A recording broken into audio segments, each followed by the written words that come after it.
Got it on me, got the cash vision. Baby, gon' keep it 100, the one that you loving. I'm bringing the pressure, it's true. Just in my line when you need me, I'm here for whatever, cause I make it do what it do. You know, ain't never no better. I treat it like treasure. You love when I put it on you. I make it rain like the weather. I'm getting you wetter, but you in a whole different mood. Paid up. What is good, YouTube? It's your boy Nightblade 509, and we back with another video, man. So, I wanna update you guys on my Glock 43X.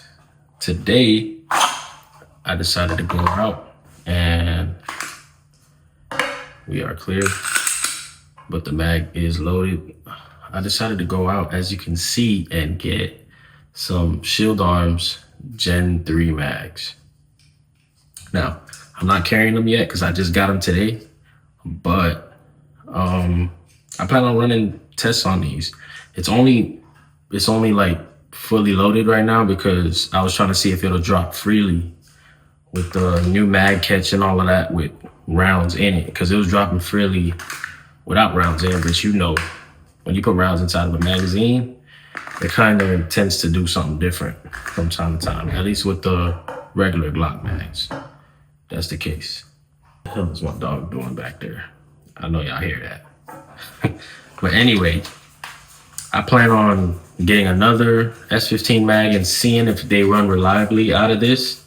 And I also have a Ramjet on the way for this. And I remember, you guys, I told you I don't carry Ramjets, and I will not.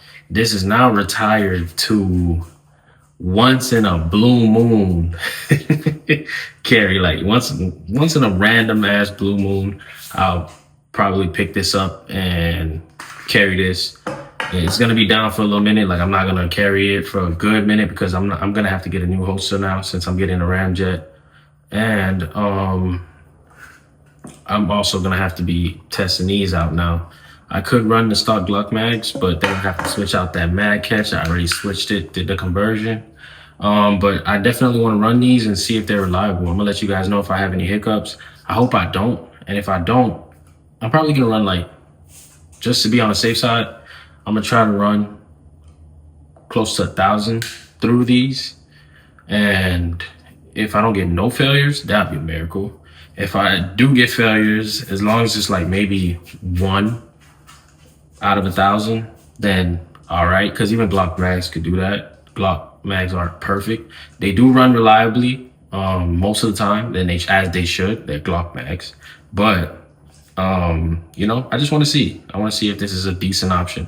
If not, I'll keep this, but I'll probably, well, I don't even know if I'll keep it if they don't run.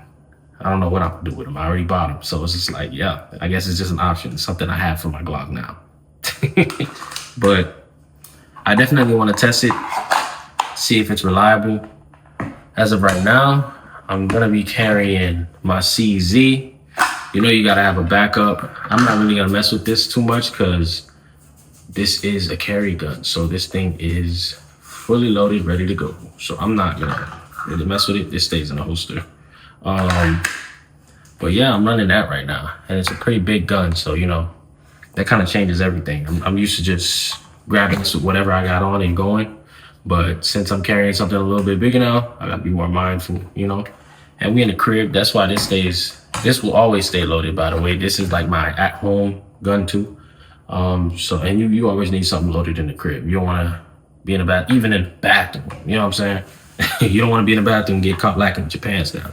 At least I don't want to get caught with my pants down. You know what I'm saying? I'm trying to be ready at all times. Smokey, you know I ain't the smartest man in the world, but from over here, look like you taking a shit. Ezel, get the hell on my back on, man. But jokes aside, I wanted to talk to you guys. I got my little list right here. You know how I do.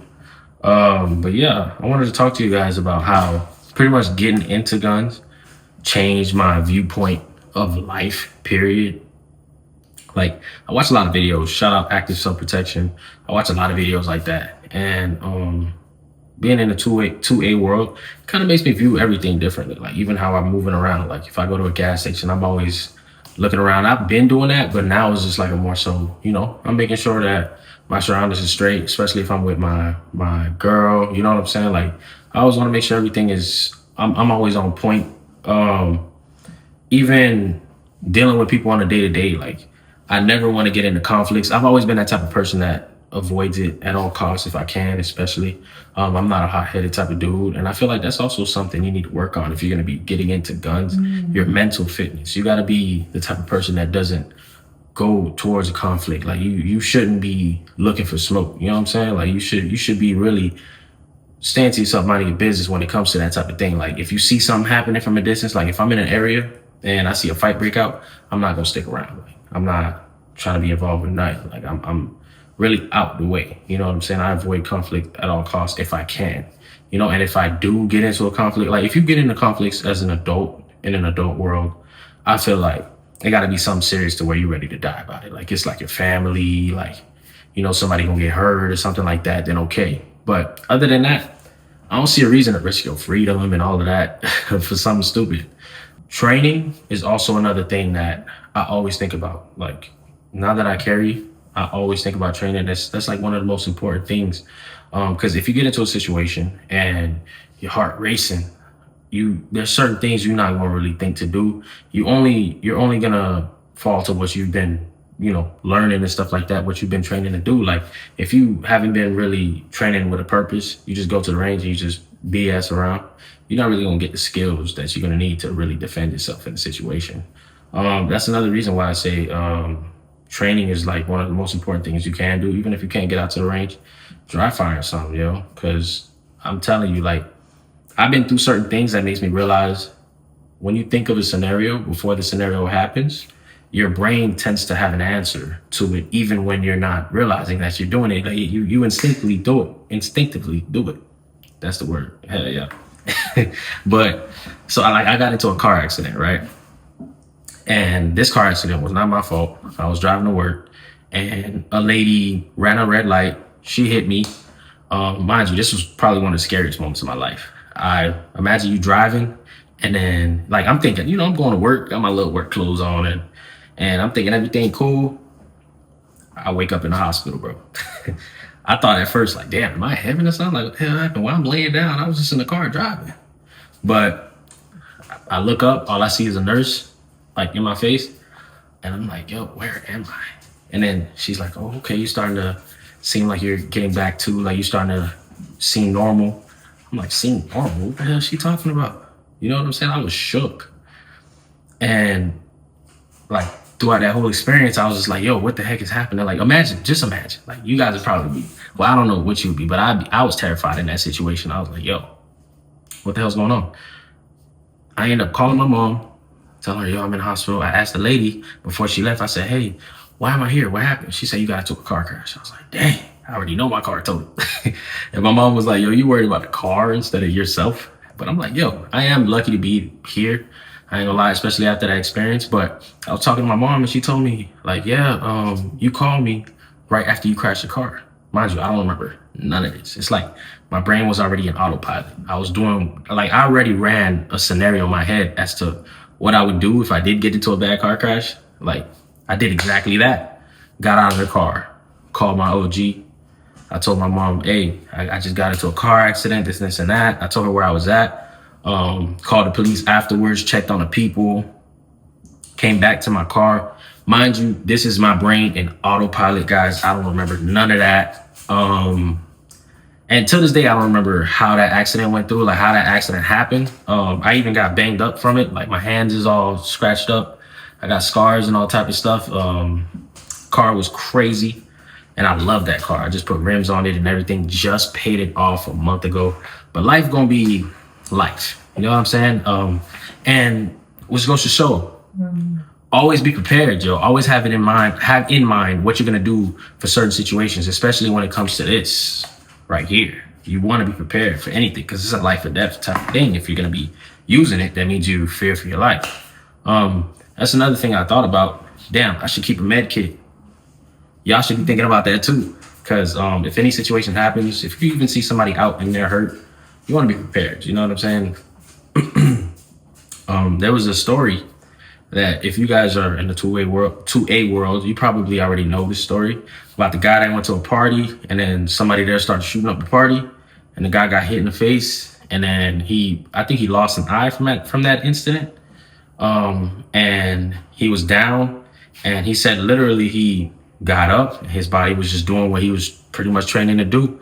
He took the shooter down and everything, and then he passed out after that.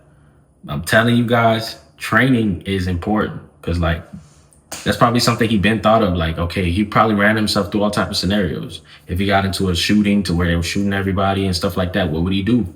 And as soon as his body responded, he got up, he did exactly what he had to do. My guy executed. Man, if he ain't trained and if he wasn't prepared for that, well, he kind of wasn't, but his body was instinctively, his mind was. You get what I'm saying?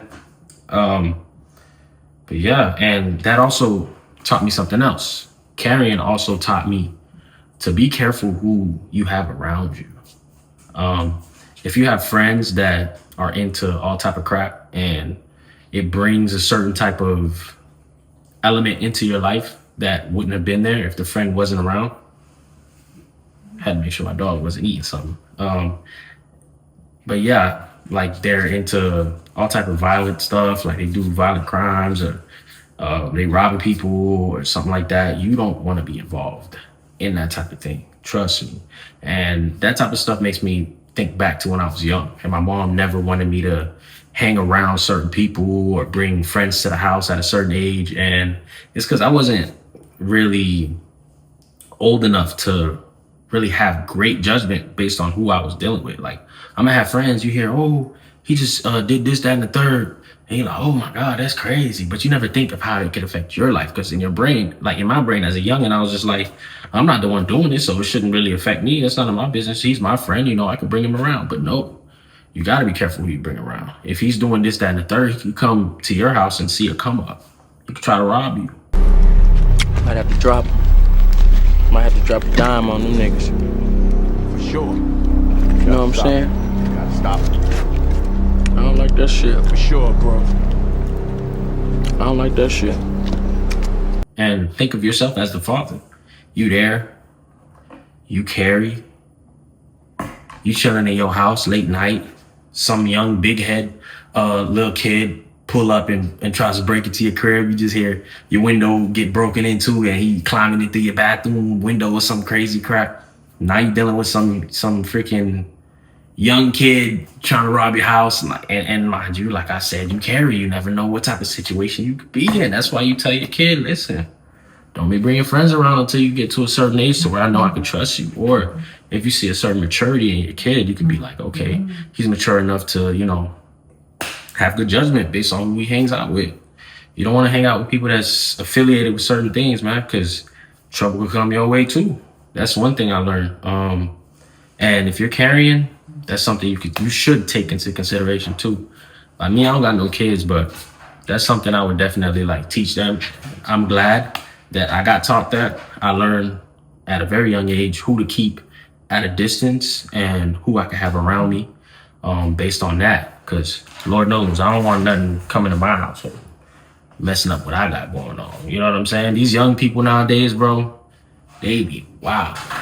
Like these young kids, bro, I don't know what's going on, but they really be getting active nowadays, bro. And it's kind of scary. I guess it's just a guidance type of thing. They don't really have proper guidance, but that's why when I see people carrying with the little bag over here, bro, I be like, yo, you just don't know. Like in my area, bro, like, that's totally bad idea, bro.